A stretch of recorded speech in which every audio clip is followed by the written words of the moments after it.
Welcome to Pinay in Ontario. Dito kami ngayon sa bahay ng kapatid kong kuya ko, bali. Ito siya nakatira. Mag-isa na lang siya sa buhay kasi naghiwalay sila mag-asawa. Mayroon siyang anak na babae.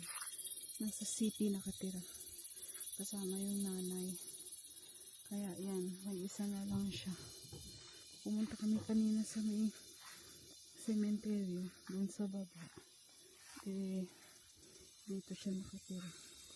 Dumaan na kami at nililinisan ng pamangkin kong babae yung bahay ng tsuhin niya. Ayan. Ito yung bahay niya. Nakakaawa. Yung minsan ganda ng view. Ayan, gigising ka, ganun yung view mo. Ganun pa rin yung hanap buhay niya. Pare-pero lang yung ano pa rin yung ayan, rubber tree kumbaga. Ayan.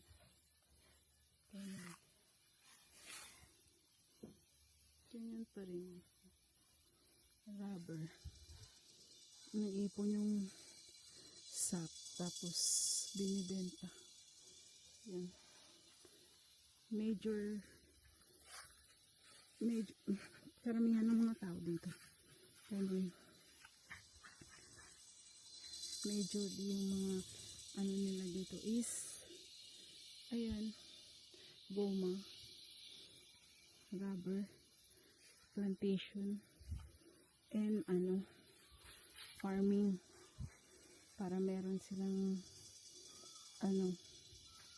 tawag dito, pagkain. Pero yung goma is every 17 ng buwan hina-harvest at meron nga pumupunta dito like I said before. Ayan yung kinuha namin star apple kung tawagin. Ayan. May nugan din siya doon sa baba. Konting nugan. Tapos ayun, kanya-kanya silang gumahan. Doon sa baba, parang may doon.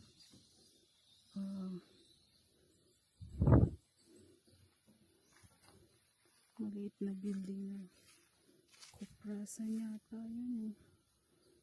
Kung saan nila niluluto yung nyug. Yan.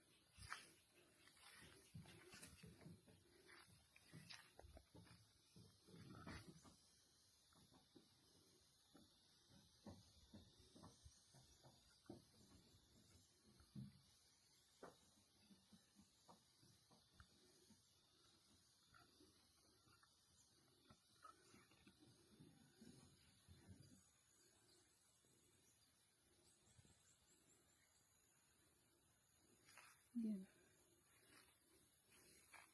Sure. So, ganito lang yung pamumuhay nila dito.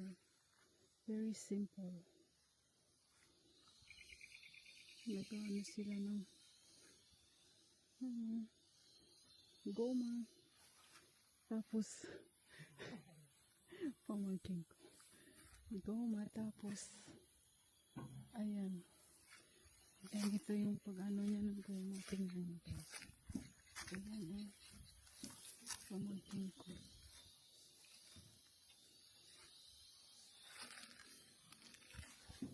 Tinapira na niya yung tsuhin niya. Ano yung goma? Eto, bakit wala?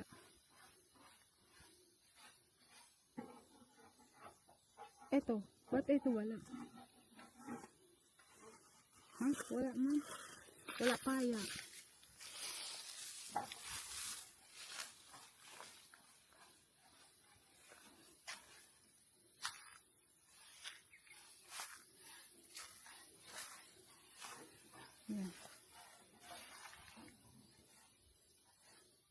That's how they harvest the sap. They put like a strong leaf, or I see they have metal also. So they have a metal thing. They buy a metal. They stick it to do like a, so the sap will flow towards the metal, and then it goes towards the coconut shell. And then by 17th of the month, somebody come here and buy the whole thing. They paid them by kilos. They said now it's 40 something a kilo. Back then, before the pandemic, I heard it went all the way up to like 110 a kilo, which is really good for them because they able to get a lot of money. Well, not a lot, but like good enough for them to buy like their food and stuff to survive, you know. But my brother, he's too many friends, so sometimes just spend all his money in the alcohol. But what can you do? He's alone. So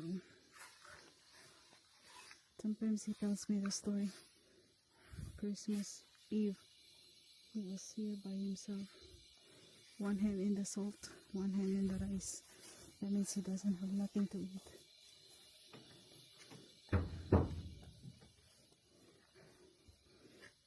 So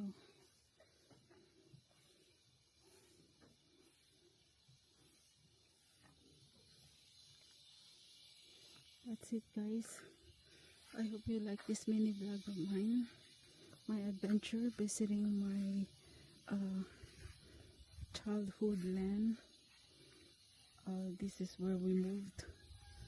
I was 6 years old when we moved here from Zamboanga del Sur, and I left. I think I was kind of in and out.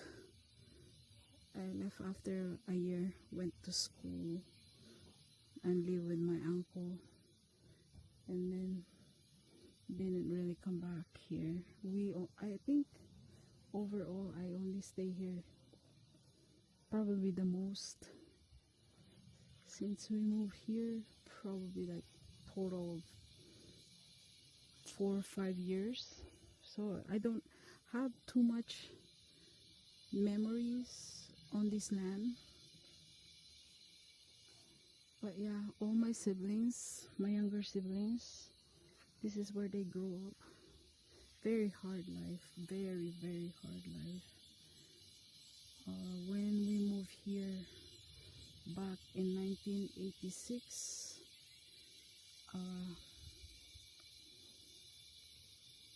it was nothing compared to now. It was jungle, big trees. There was logging. All you see is like monkeys and birds, and that was it. No coconut, no banana plantation, no nothing, no fruits, nothing. It's like starting over, starting from the scratch. Really, like you had to like burn all the grass, and if you want to do farming, like planting rice and stuff, you have to like literally cut all this grass and then burn them to the ground, and then plant your rice, then hope for the best. And then back then there was no medication for the weed, so you had to like remove the weed by yourself, like manually. So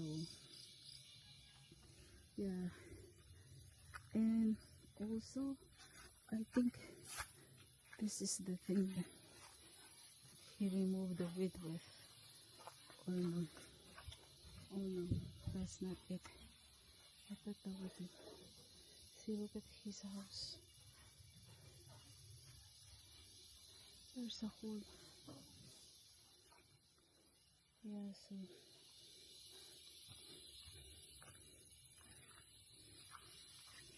I feel very pity for him because his wife left him and his daughter is not very close to him, so he's living here by himself. Every time I come back to the Philippines, I usually do like a reunion, or most of the time I come before my birthday, because me and my mom, we have the same birthday, so I let them know that I'm coming, so they all go to the city. The city is very far from here. We had to walk about 3 hours to get to the road, and then that's where you start taking the motorcycle to bring you to the main highway. The main highway, it's about another 2 hours, so you had to walk 3 hours to get to like a small road where motorcycle is able to go through. And then from there, you have to take that motorcycle to take you to the main road, and where you can take the bus, where the bus takes you about another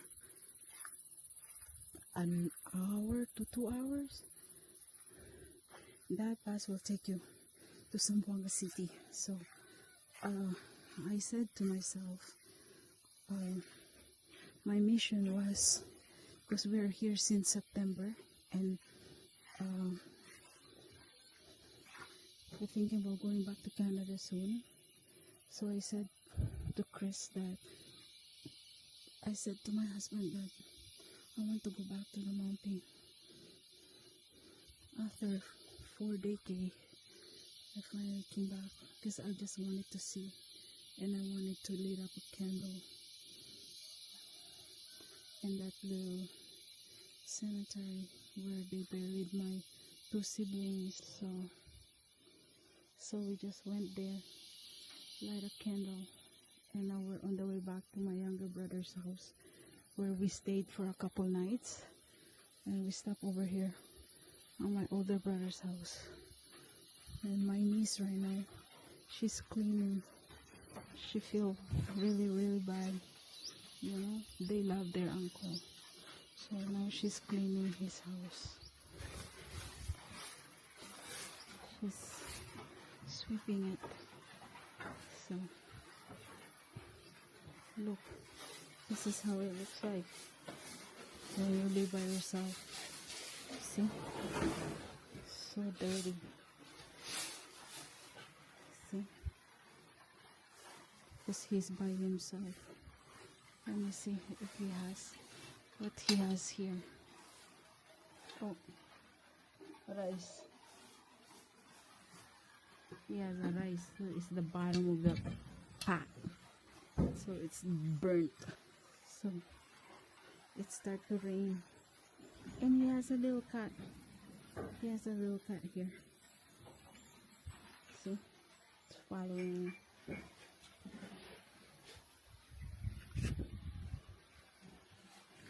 See, look how dirty that is. Just want you guys to show you a little adventure of mine here in Vitali, Zamboanga City. So I hope you subscribe and please support my little channel that I started a year ago. Bye.